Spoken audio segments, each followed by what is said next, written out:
January 11, 2012. 7:58 in the morning. Tehran, Iran. The streets of the Sharakh-e-Garb district were still cold and gray, wrapped in the kind of silence that only exists before a city fully wakes.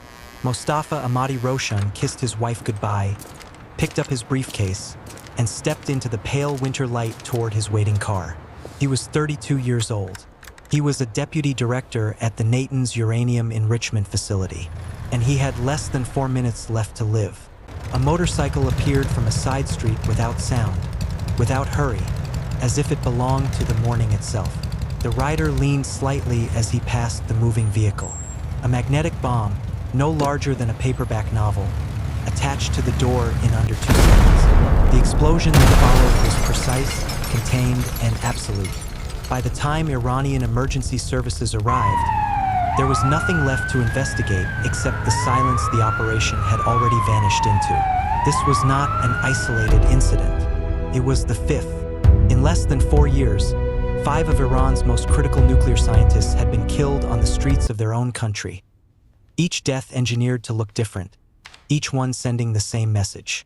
The operation had no official name in any public record. There is no Inside closed dossier. intelligence circles, it was referred to only as a protocol, a ghost protocol, because every trace of its existence dissolved the moment the mission ended. Western intelligence agencies publicly denied involvement.